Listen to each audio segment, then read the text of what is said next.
I want us to talk about Julius Malema refusing to unite and saying there could never be a unity between MK Party and EFF. This he said on the 25th of May 2025, that is today. Forget about anything that we have heard. Just think about what he said today. Politicians have often than not will speak about what we call it revolutionary. Now, I said revolutionary because we don't even know what this revolution means. Majority of us, at least. They often call each other true revolutionary fighter. Even when they are greeting, they will say a revolutionary greeting. Speaking to people who doesn't even understand what is a revolutionary greeting. What is revolutionary? They often refer to Mandela as a true revolutionary. The question is, who is or who has the true revolution between MK Party and EFF? Who is true?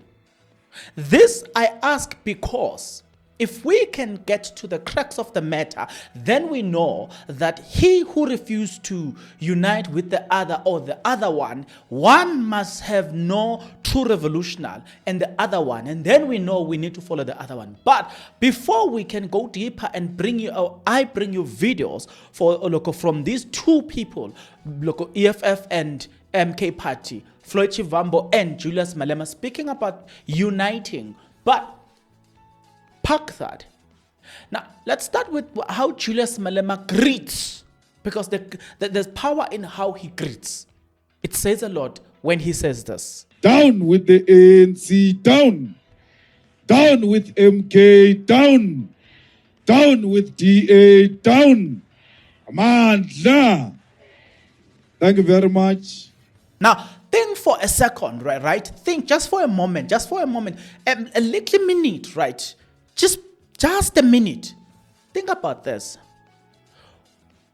We've got two political parties, MK Party and EFF, having a go at each other, refusing to unite, while claiming to be fighting for your liberation, while claiming to be a true revolution. The question that you now have to ask is, what is a revolution? And between MK Party and EFF, who has the revolution? What does it mean to be a revolutionalist, if there is such a word? And if you can understand that, then you will understand how or who to choose. But the fourth question, again, that you have to ask is, if MK Party is fighting for your liberation, EFF is fighting for your liberation, ANC is fighting for your liberation, DA is fighting for your liberation, ATM is fighting for your liberation, PA is fighting for your liberation, and the list goes on and on and on. So if the agenda is one, so why don't they unite? Why can't they unite? Why is unity the most difficult thing? If the agenda is one, could it be that what they say in public is not what they do in private? Could it be that this is chaos disguised as revolution? Who has the revolution? Who is the true revolutionarist between all these political parties? Because it's one thing to shout and scream revolution, but it's another thing to live and be a true revolutionarist. It's just one different kind of a beast altogether. Julius Malema on the 25th of May addressing the masses, speaking about unity between MK Party and EFF, he had this to say. To the EFF, let's go Amaka, Kebo Ace Makachule, Barbabata unity of black people. Amakashule abata unity of black people. Why a formula spaza shop says I as a joiner EFF that existed before he formed the spaza shop. Ho na le leqheku ko Natala kwa le re ba re ke Zuma le re le batla unity. Le ba rena reunite le Zuma. We will never unite with Zuma who wants to kill the EFF. We will never unite with MK that exists to destroy the EFF. We are not friends to the enemies of the EFF. Whether Trump says the same thing about the two of us, we don't care. We must never be tempted to unite with the agents who want to destroy the EFF. If Zuma batla unity of black people, why did he form MK when there was EFF? Because how from a party you are already dividing people. You must join the existing organization that pursues the same agenda, which is the EFF. There is no unity they are talking about. They are pretentious about it. Zuma is about himself and about his family. That's why he went to form that spaza show. Today, Kopi is complaining about Paris. Hi told me today. It's a little milekana Ace Makashule Hale. Anka dinto adisa ko Paris. Today, Urutlo contest mo what 16. A contest of young because he's the one who brought people from Paris to come and work a year at Kwakwatsi. He went to fetch the money and make sure that Paris looks like Paris, whereas we are suffering. The words that captured me the most out of everything that he said was when he said the following. Just because the enemy mentioned us in one sentence and just because the enemy hates us doesn't make us friends. Just because we are hated by the White House, just because this man, Cyril Ramaphosa, doesn't want us, that should not make you think that we should now be friends. Of which, let's be honest, there's truth in what he says. But listen to me. There's also what I call it a need to compromise one way or the other. And I'm going to tell you why I'm saying there is a need to compromise one way or the other. But before we get into the point where I now share with you and I now prove to you that there is a need to compromise, I think we must first listen to Floyd Shivambo. Now, I want you to listen to Floyd Shivambo with both your heart and your mind right together, right? Because it is very important that you listen to him thoroughly. It's very important you listen to him thoroughly. But before then, maybe, as I've cautioned you, let me make you listen to him here. Stay in squalor and suffering. And when Mkhonto says that for us to change the conditions of black people in South Africa, in the African continent, in the African diaspora, one of the things that we need is unity. Someone says, no, we don't want unity. The only way we can win these battles is to appreciate that we have to unify ourselves. And this requires us to have sound organization so that we can appeal to our people. Comrades, I said that I'm going to stick to revolutionary discipline and speak about the topic of today. I have done so. Thank you very much. If I have done so. So, if you and I are fighting for the same thing, the liberation of our people, the question should and will forever be, what stops us from uniting if the cause is one? Guys, it could be that there is something that we need to learn here. It could be that there's something here before us that we should learn about politicians. People who, I put this one, allow me to rephrase it. They often said, it is for the people, by the people, right? For the people, by the people. So, MK Party and EFF are for the people and fight for the they are for the people and fight for the liberation of the people, right? And now, if MK Party and EFF are for the people, here's a kicker. When the people have spoken and said we want unity between you two, what stops these two political parties? Because they are for the people. So what stops them from uniting if the people that they stand for says we want unity? Is it really for the people, by the people, or it is for us, disguised as for the people? Hey, I want you to just think about that for a moment. Is it for the people, by the people? If that's the case, then we need to listen to what the people say, what the people want. Do you want me to elaborate on that? I think it's quite clear. There is what we call it democracy. Do we really have democracy? I often ask people, do we really have democracy?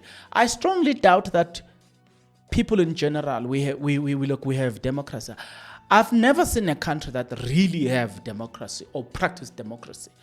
Democracy is when people, or whatever people says you should do, you do, right?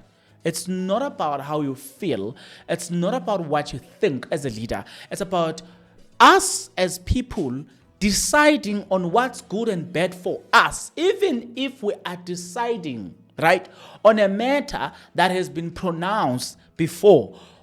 We can decide that Sunday should be on Monday. It's us, democracy, by the people, for the people. We can decide that this a weekend should be in the middle of the week. If we, the people, decide that, it should be like that. Because it is democracy. When a minority has been outvoted by the majority, what the majority says should prevail. Are we really practicing democracy? And I ask this from the bottom of my heart. If we are truly practicing democracy, then the question is, when people have spoken, the people that lead us, why don't we do as the people want? Why don't we do as the people please? Why don't we do as the people ask, right? Why don't we comply to that? And I'm saying this with the greatest of respect, and I'm not casting aspersion to anybody.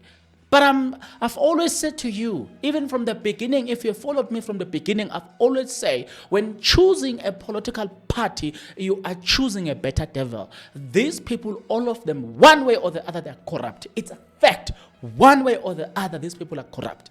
So I've never spoke of any politician as a clean individual, and I've even gone as far as saying, remember, there was a man by the name of Jackson Mthembu who was a chief whip. He's late now, right? That man, when there was a scandal, when President Ramaphosa was campaigning, becoming a president, during his campaign, a scandal emerged of him sleeping with young girls that he took them to overseas where they are studying. So instead of defending Ramaphosa and saying he never did that, you know what he said? When journalists asked him about the dirtiness and the secrets of Ramaphosa, he said, here in Parliament, show me one politician that does not have scandals. That politician is or should be elected as the president. In other words, there was a public confession that we as politicians were dirty. None of us are clean. If that's the case, then when choosing a politician, you are not choosing a God, you are not choosing an angel, you are choosing a better devil. It's a fact. You are choosing a better devil amongst all the demons that exist. You're just choosing a better one. Period. So I am from that view. Don't get me wrong. Don't get my words twisted. I'm from that view to say, when choosing a politician, you're choosing a better devil. Now, here's a question that I want to ask you. Which political party that really is the closest in terms of representing you, not pretending to be representing you? Because if these political parties are by the people and for the people, then we should see it by through their actions. What stops MK Party and EFF, ATM, and all these political parties from uniting if you, the people, if it's about you? So what stops them from uniting? You see, these are the questions that as people we don't get to ask ourselves this question, and I'm so upset and I'm very annoyed because we don't ask these questions. But it is these questions that should tell us something about politicians. Politicians are hiding something just here. But before I, you know what I'm saying, listen to this. Listen to this. I want you to do me a favor today. I don't want you to follow the perception of politics, because a lot of us, we are following the perception of politics. We are not following true politics. We are not even close to be a politician, right? Majority of us who are calling each other comrade, we don't even know what politics is all about. We don't know what is politics. I want you to sit down today and ask yourself a question. If Gayton McKenzie comes to you or take a stand and say,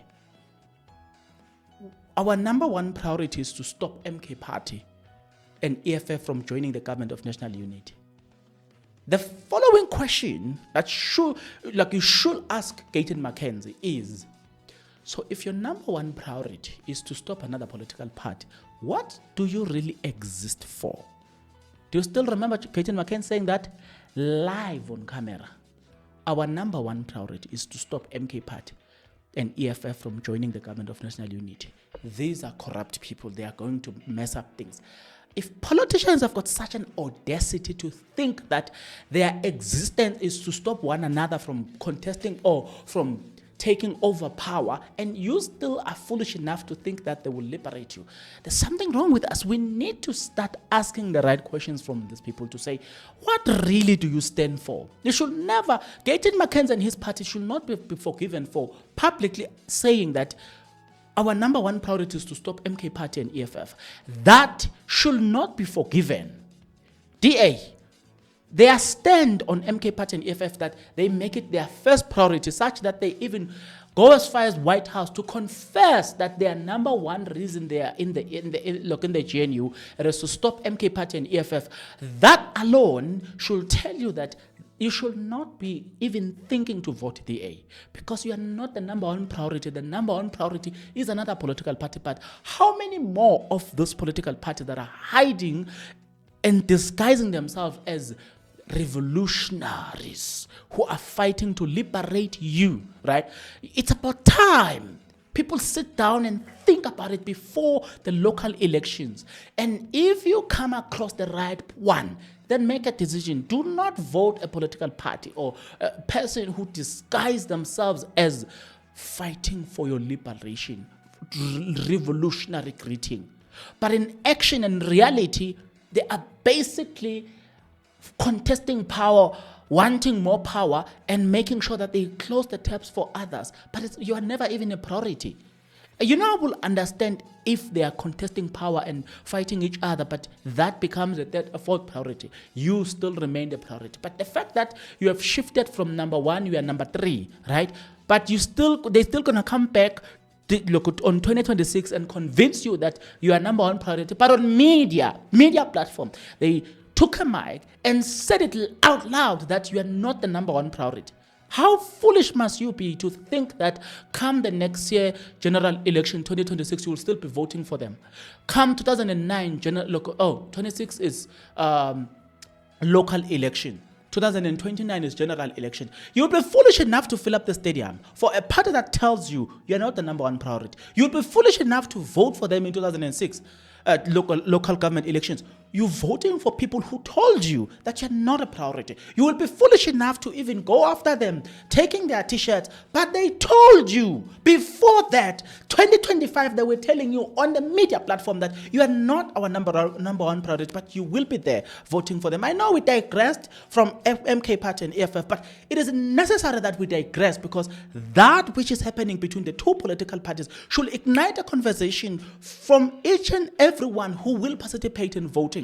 It should ignite that conversation to say, Are we really following parties that represent us? Are we really after parties that took us serious? Are we really after parties that prioritize us? Or we are running after people who have their own agendas? Maybe we are voting for them so they can make more money and have more power to come and fight each other, but you're never the priority. Therefore, if that's the case, why are you voting such people? Because your condition will never change. My question is, 2026 local election, what are you going to do about this public speech made by politicians? 2029 general election, what are you going to do about this chaos, this thing, this confession that politicians have gave you live on camera and said to you, we are not for you, we are for ourselves? What are you going to do about it?